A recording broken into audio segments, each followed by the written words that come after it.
Hello and welcome back to the world of psychology.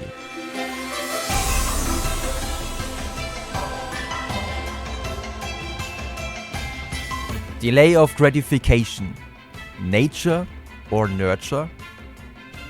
Or are Americans and Catholics less patient?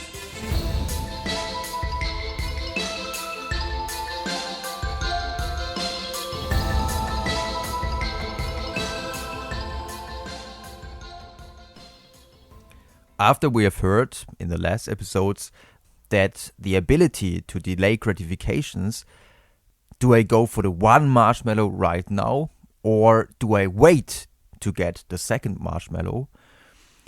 Seems to be important not only for academic performance but also for social competence and coping abilities. And furthermore, some studies, especially with adolescents, link the ability to delay gratification with drug abuse or even ADHD. After having heard about all this evidence, one might ask for sure, well, but is there anything we can do about it? Or is it all in our genes and hardwired in our brain, so it doesn't really matter what we do? Well, the studies we're going to talk about today and in the next episodes teach us that nurture plays an important role. For example, culture seems to make a difference. And the first study on this topic I want to introduce to you is the study by Kim, Sung, and McClure, The Neural Basis of Cultural Differences in Delay Discounting, published in the journal Philosophical Transactions of the Royal Society. And they hypothesized that people from Western cultures are less patient than people from Eastern cultures because, on average, they are differently raised. For example, think about it, in Western cultures we have the idea of time is money, and live in the moment. We are more present oriented, whereas in Eastern cultures, especially the Confucian philosophy is quite influential. So patience and perseverance are much more emphasized. They have sayings like, it takes 10 years to grow a tree and 100 years to educate a person. Or dripping water can penetrate stone. So one could hypothesize that the different cultural attitudes manifest in a delay of gratification task. And to observe the cultural differences between Western cultures and Eastern cultures, Kim and colleagues had thousands of participants from every Western and every Eastern country. No, they did not. That was a lie. When I read the study, and the title of the study says, we observe cultural differences in delay discounting, I really thought they would have thousands of participants, because if you want to compare cultures, well, maybe you need to have many participants. But in this study, they only had, and I was a little bit shocked, they only had 14 American students and 19 Korean students to compare the cultures. Well, usually at this point, I stop reading a study. And the only reason I'm reporting the study results to you, after all, is that there have been, well, similar results in the past. So this study is a replication of some results, and what they did was to ask participants to think about different scenarios. For example, well, if you could decide Would you go for $17 right now? Or would you decide for about $26 in 2 weeks? You can think about it for a moment. What would you do? Would you go for the $17 right now or for $26 in 2 weeks? The American participants in the study decided for the instant gratification. They wanted to have the $17 right now. They didn't want to wait. Whereas the Korean students were more often willing to wait for the future gratification. The difference between these two cultures, in fact, it's just two countries, the difference were really big. But as I said, you have to keep in mind the sample size was very small, and therefore I suppose that the effect was clearly overrated. I wouldn't expect such a huge effect in general. Another reason why I'm reporting you these results is, besides the fact that it's a very new study, another reason is that the participants, while answering these questions, were lying in a brain scanner. So their brain activation could be observed during these tasks. And in fact, this is the reason why they had only a small number of participants, because these studies with brain scanners are very expensive.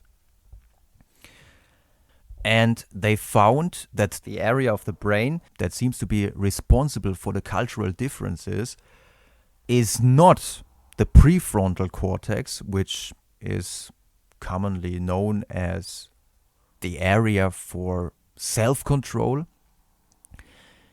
In this study, the area of the brain that was highly active was the ventral striatum, an area that has been associated with basic reward and motivational processes.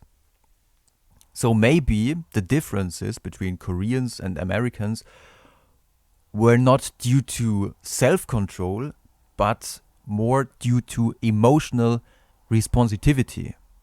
Probably Americans really have a preference for the instant gratification, whereas Koreans see higher value in bigger future gratifications.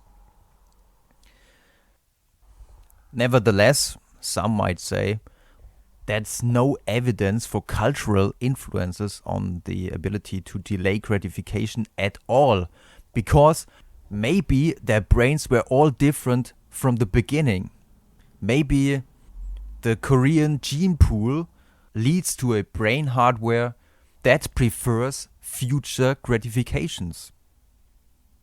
And their whole culture, their philosophy, their thinking is just an expression of their genetic programming. Well, that's a really good point. But the next study, which I really love, by the way, it's a great study. But the next study speaks against this hypothesis. It's the study by Chen and colleagues, published in 2011 in the Journal of Market Research. And the title of the study is Cultural Differences in Consumer Impatience. In their study, they conducted 2 experiments with, all in all, 309 bicultural, so-called bicultural participants that were students from Singapore who were influenced by their own traditional culture, but who also got to know via internet, television, radio, etc., the American culture, the American way of life. And with these bicultural participants, they conducted 2 priming experiments. If you've already listened to other episodes of the podcast, you know that I'm really excited about priming experiments because they really show us how our brain works, how associative thinking works, even if we are not aware of it.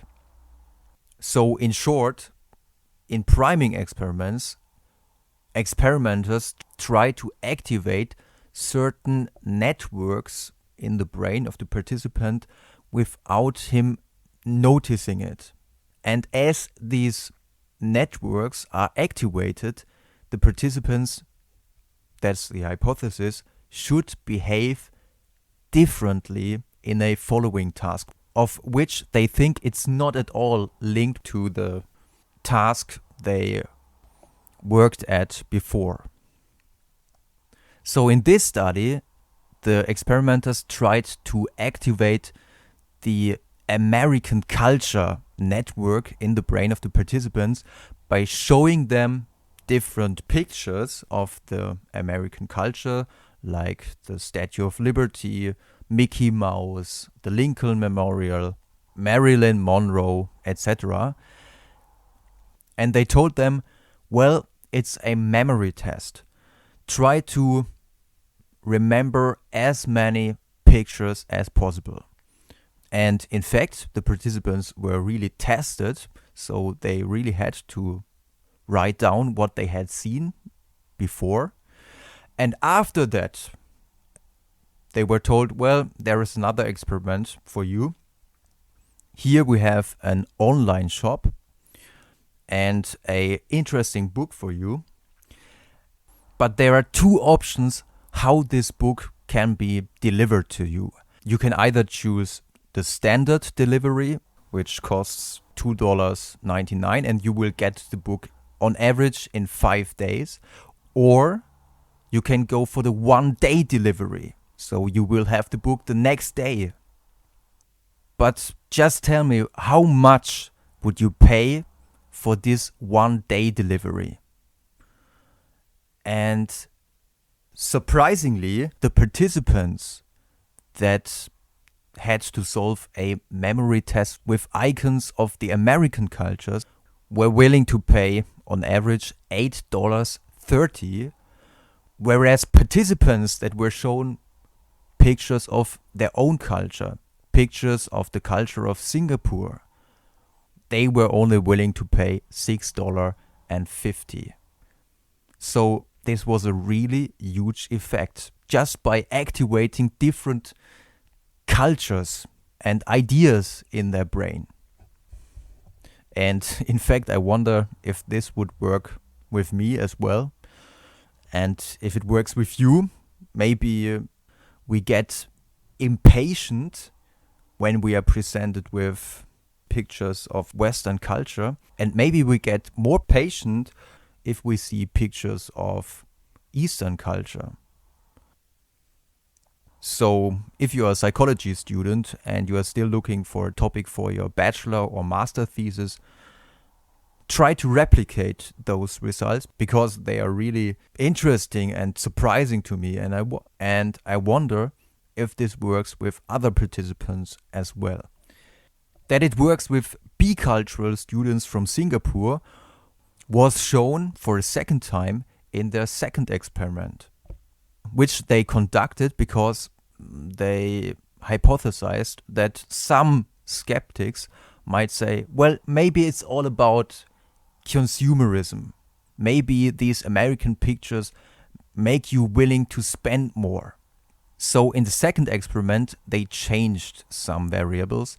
They exchanged consumer-related pictures for both groups, and they didn't ask how much the participants were willing to spend for the 1-day delivery, but they asked for the impatience directly.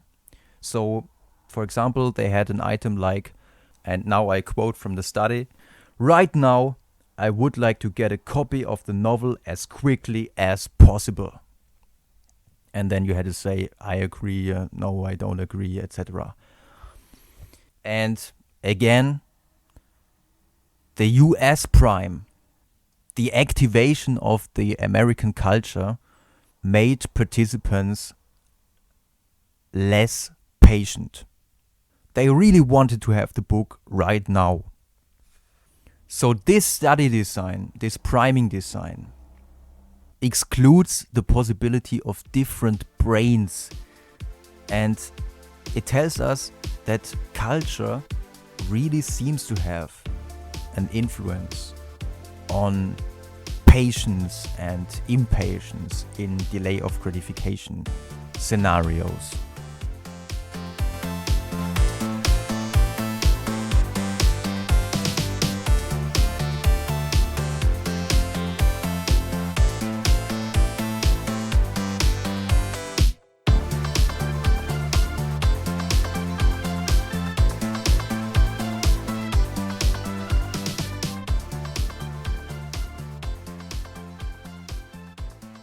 If culture is of importance, what about religion?